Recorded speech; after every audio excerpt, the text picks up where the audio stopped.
begitu juga ajaran Islam. Al-Quran memberikan banyak petunjuk secara global, maka hadis lain kemudian menerangkannya secara merinci dan detail.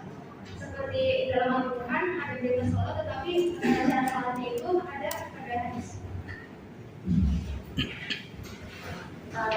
Kemudian ada hadis. Pertama, bagaimana penjelasan hadis dalam Islam? Dan kedua, bagaimana sejarah singkat ilmu hadis? Dan yang terakhir adalah bagaimana cara memahami hadis sebagai pribadi. Pertama ada pengertian hadis. Hadis menurut bahasa yaitu sesuatu yang baru, yang juga sesuatu yang dekat atau yang sedang. Dalam masyarakat ideologi, hadis dapat diartikan segala sesuatu yang disandarkan kepada Nabi Muhammad, baik berupa perkataan, gagasan, dan pernyataan. Dalam hasil ini.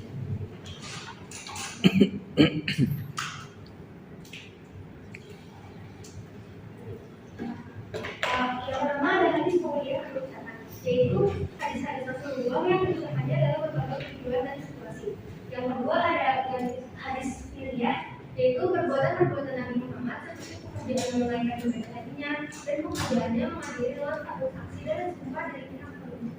Yang ketiga ada hadis taqririyah, yaitu perbuatan sebagai para sahabat Nabi yang telah diikrarkan oleh Nabi Muhammad SAW baik perbuatan itu berbentuk ucapan atau perbuatan. Sedangkan ikrar itu adalah selain cara melihatnya dan atau melakukan dalam kita ada perbuatan itu sehingga dengan adanya ikrar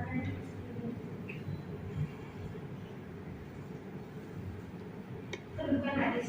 Hadis mempunyai kedudukan sebagai sumber ajaran Islam yang kedua setelah Al-Quran. Ilmu ulama berpendapat bahwa hadis berkedudukan sebagai sumber atau dalil kedua setelah Al-Quran dan mempunyai kekuatan untuk ditaati serta mengikat untuk semua umat Islam.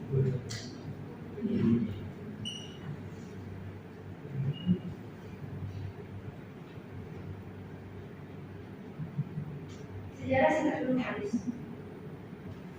Semasa Nabi Muhammad SAW hidup, Nabi memerintahkan para sahabat untuk menulis Al-Quran. Tapi ada juga sahabat yang sudah menulis ucapan Nabi. Dalam waktu setelah menaklukkan kota Mekah, Nabi memerintahkan kepada seorang sahabat untuk menulis ucapannya. Setelah Nabi SAW meninggal dunia, terjadilah dinamika politik di tengah umat Islam. Sebagai umat Islam masih belum bisa menerima naiknya Abu Bakar As-Siddiq sebagai khalifah. Kemudian muncul fenomena mutasi sebagian muslim di wilayah yang aman. Dengan deklarasi tidak akan mengirim jemaah lagi ke pusat pemerintahan di Madinah. Saat pemberontakan muncul fenomena Nabi palsu. Setelah pemberontakan selesai, kehidupan umat Islam kembali seperti sedia kala. Lalu Abu Bakar meninggal dan digantikan Umar. Dinamika muncul kembali saat pemerintahan Islam dilakukan. Saat masa itu muncul hadis palsu sampai pemerintahan Ali bin Abi Thalib. Bahkan sampai pemerintahan dinasti Umayyah. Kemudian dibuat kumpulan hadis dan dilakukan pencatatan. Para ulama kemudian mengembangkan satu metodologi di dalam mengumpulkan ilmu hadis. Nah, disinilah ilmu hadis muncul. Proses verifikasi dari hadis. Saat Rasulullah SAW bersabda, para sahabat ada yang menceritakan dalam mobil, Rasul sabda Nabi, dan juga yang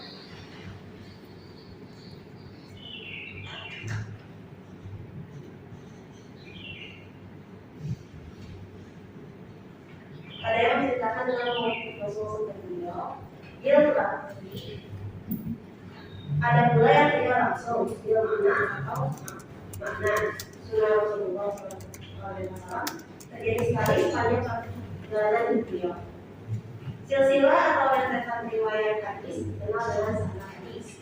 Jadi yang dimaksud dengan harus bersambung sanad artinya harus bertemu langsung sebagai guru dan murid. Bukti dari keterkaitan tersebut dapat dilihat dari kaum ulama dan melahirkan di antara riwayat dan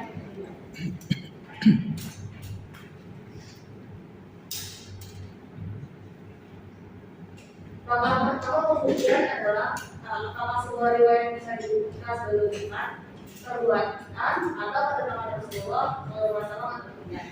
Jika ada seseorang yang meriwayatkan bahwa Rasulullah SAW mengatakan sesuatu, maka ia hanya akan dianggap hadis. adalah jika sesuatu itu benar-benar dari Rasulullah SAW. Setelah bisa dibuktikan, maka pembuktian berikutnya adalah menyangkut isi riwayat. Ya, ini apakah bisa dijawabkan sebagai bagian dari ajaran Islam?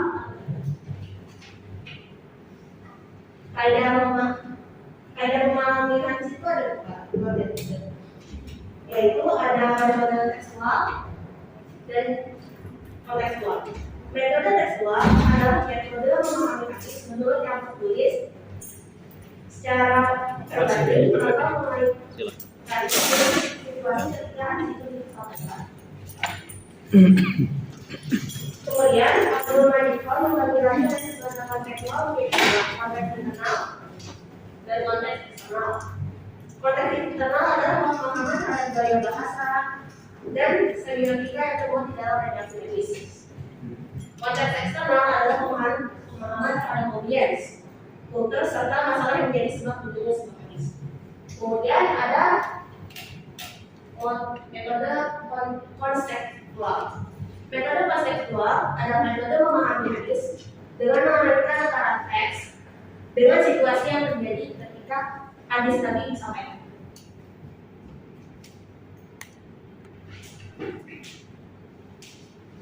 Selain itu, metode selanjutnya yang dapat digunakan untuk memahami hadis adalah metode hadis tematik atau al-hadis al-mawdu'. Metode ini sebenarnya merupakan hampir sama dengan metode tafsir tematik, yaitu al-tafsir al-mawdu', yaitu salah satu cara yang digunakan untuk menafsirkan Al-Quran. Hanya saja dalam metode ini, seseorang harus menilai kualitas hadis tersebut terlebih dahulu, apakah ia hadis sahih atau tidak. Sedangkan dalam metode tafsir tematik, hal itu tidak diperlukan karena Al-Quran sudah pasti kebenaran. Selain itu, di dalam hadis lebih banyak ditemukan redaksi yang bersifat umum, sedangkan dalam riwayat yang lain dengan topik yang sama bersifat khusus. Maka dalam kasus seperti hal hadis yang bersifat umum tersebut harus dipahami secara khusus. Sama halnya seperti kita ketika terdapat hadis dengan redaksi yang bersifat mutlak atau pengertian luas, muqayyad pengertian terbatas, mujmal atau pengertian global, mubayyin penjelas, ada topik hadis yang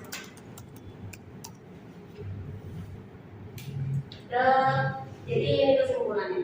Hadis merupakan sumber ajaran Islam kedua setelah Al-Quran, yang menjadi pedoman hidup seorang muslim yang menerangkan secara rinci dan detail apa yang telah dijelaskan dalam Al-Quran melalui segala ucapan, perbuatan, dan ajaran Nabi Muhammad SAW. Karena dengan memiliki pedoman hidup, kita akan tahu kemana arah yang akan terjadi. Kemudian kita harus berhati-hati dalam menerima hadis. Nomor satu, sehingga penting untuk mengetahui pengertian hadis, proses verifikasi, dan cara memahami hadis. Proses verifikasi hadis sangat ketat sehingga untuk tingkatan kualitas hadis mulai dari yang sahih, hadis kuat seperti riwayat Al-Bukhari, terus ada hasan, sedang, ada dalil, lemah, dan ada maudhu atau hadis palsu. Yang tadi juga itu ada di masa peralihan dari Khalifah Utsman bin Affan ke Khalifah Ali bin Abi Thalib. Ada pula cara memahami hadis dengan metode tekstual dan kontekstual. Ikhtiar para ulama untuk menjaga kemudian hadis harus dilanjutkan oleh generasi muslim selanjutnya agar dipastikan tidak bertentangan dengan hukum.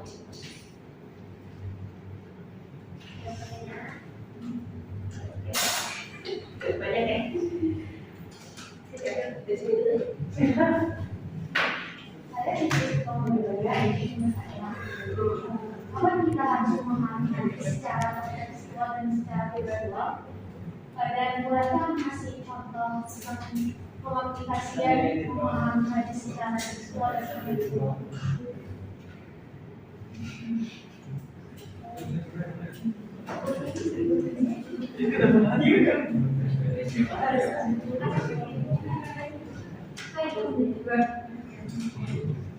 Kalian mampu karisma manusia dari dua, terus pertanyaannya buat kita nggak pertama tuh di mulai sama siapa, sama metodenya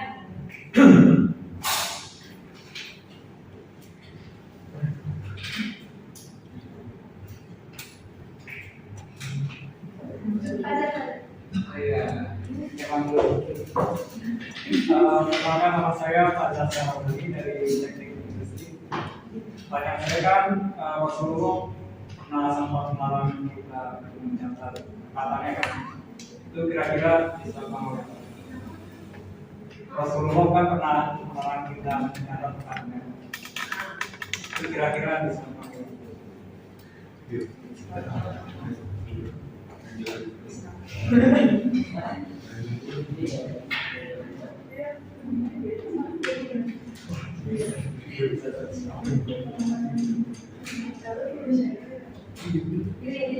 Nah, tadi kan disebutkan di kesimpulan kalau proses verifikasi hadis sangat ketat.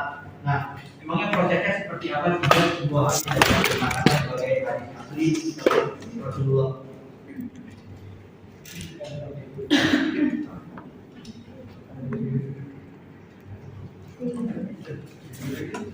Maaf, saya jauh.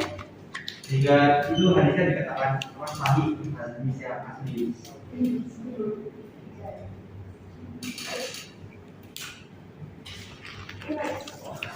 Perkenalkan, nama saya Faiz Fatul Yusuf dari Departemen Teknik Industri. Kan sebagaimana kita tahu, kalau Al-Quran itu sumber ajaran agama Islam yang utama kan. Dan Al-Quran itu membahas lebih general atau lebih umum. Sedangkan hadis itu lebih detail dan lebih teknis. Sumber ajaran agama Islam kedua. Ada contoh nggak di mana di Al-Quran itu dibahasnya lebih umum, sedangkan di hadis itu dibahas lebih detail. Contohnya tanya.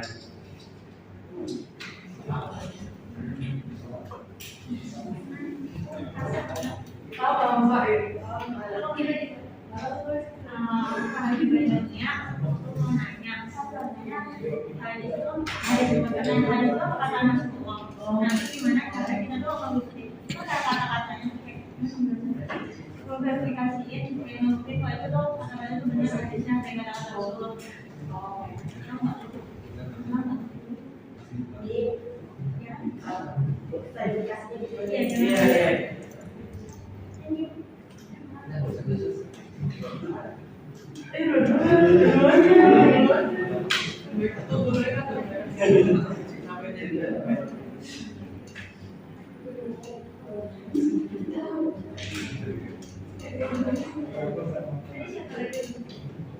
Bedanya hadis yang sahih hasan sama dhaif.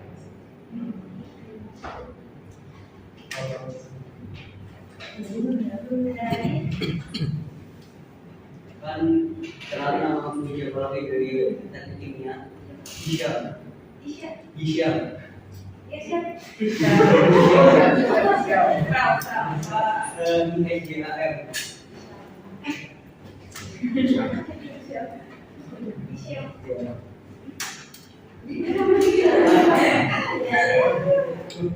kan itu di dalam hadis itu kan ada yang berhasil kalau misalkan ada berbeda yang dikatakan terus bagaimana pendapat kalian tentang itu gitu.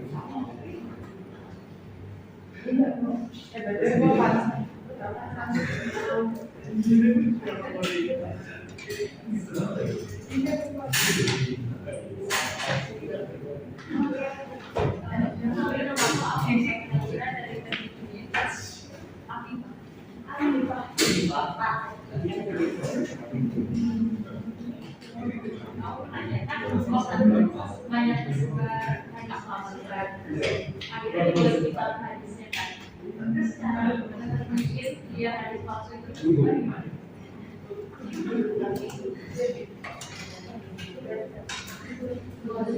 orang kayak misalnya si A ikut dari B cuma kayak kualitas imannya tuh sampai nggak sampai bisa ingat 25.000 orang gitu. Terus kalau dari itu artinya mata-matanya putus, tidak bisa dikonfirmasi sampai nanti mana. Jadi kayak misalkan aku tahu dari si A tahu dari si B, tapi B nggak tahu dari sampai nanti mana. Masalahnya sampai saya di mana ya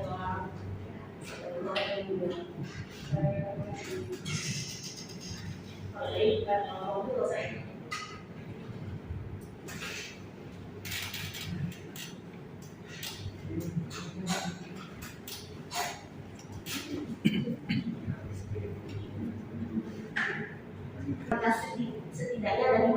Pertama, sanadnya bersambung, yaitu setiap riwayat dari riwayat pertama yang sifat sunnah Nabi sampai dengan riwayat terakhir yang menceritakan sebuah hadis. Dan hadis dipastikan mungkin menerima langsung dari riwayat sebelumnya. Kayak yang tadi dijelasin ya. Kedua, masing-masing riwayat bersifat dikenal sebagai orang yang jujur, menjaga diri dari dosa besar dan kecil, serta menghindari hal-hal mudah yang merusak reputasinya atau dia bersifat adil. Ketiga, setiap riwayat juga mesti dikenal sebagai orang yang kuat hafalannya atas apa yang didengar dan kapan dan bisa menyampaikan kapan saja diperlukan secara konsisten atau lagi. Keempat, terhindar dari hal-hal yang menyebabkan kesaksian atau adulteration. Misalnya, para riwayat tidak menceritakan hadis yang para riwayat itu yang menceritakan tidak menceritakan hadis yang bertentangan dengan riwayat lain yang reputasinya lebih tinggi. Yang kelima, terhindar dari kecacatan yang sama.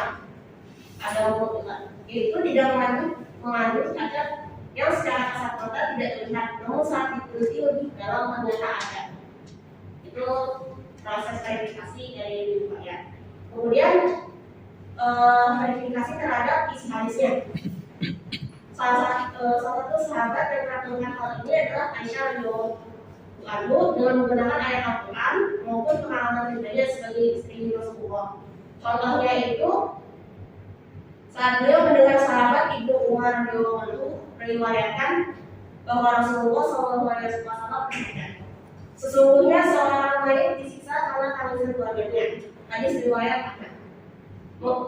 Mendengar ini, Aisyah radhiyallahu anhu mengoreksi dengan ayat Al-Quran.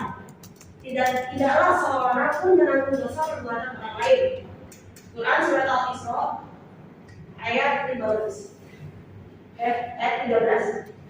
Contoh kedua, saat beliau mendengar sahabat Abu Hurairah radhiyallahu anhu meriwayatkan bahwa Rasulullah SAW bersabda, sholatnya seseorang akan terputus ketika perempuan, keledai, dan anjing kita melewat di hadapannya, sementara jarak tidak mencapai seukuran tangan. Hadis riwayat Muslim. Mendengar riwayat ini, Aisyah radhiyallahu anha langsung marah. Buruk sekali perlakuan kalian menyamakan kami dengan anjing dan keledai. Sungguh aku mengalami sendiri melihat Rasulullah SAW sholat sedangkan aku sedang berbahan persis di depan beliau di arah kiblat. Jika hendak sujud, beliau akan memberi isyarat, lalu aku akan lakukan. Hadis riwayat Bukhari. Jadi dari dua proses tadi yang cukup panjang, apalagi proses yang pertama yang pada syarat masyarakat ini, baru bisa dapat dikatakan sebuah hadis itu satu. Kalau kelima syarat yang di awal itu juga yang verifikasi pertama yang perawinya ini kurang satu, berarti dia masuk ke hadis satu. Soalnya lemah, jadi dia begini. Oke. Ayat Al-Quran yang lebih umum dan hadis yang lebih detail.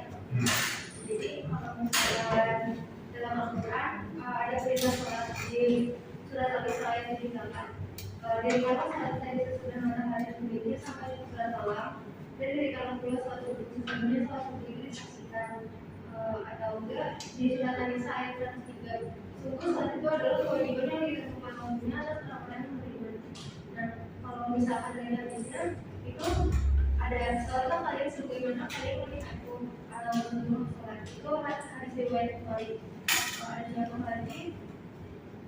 Kalau misalkan contohnya di Al-Quran membahas penggunaan, contohnya di surat Al-Baqarah ayat 297. Hai orang-orang yang beriman, nafkahlah di dalam Allah sebagian dari hasil usaha kamu yang baik-baik dan sebagian dari apa yang kami keluarkan dari bumi untuk kamu.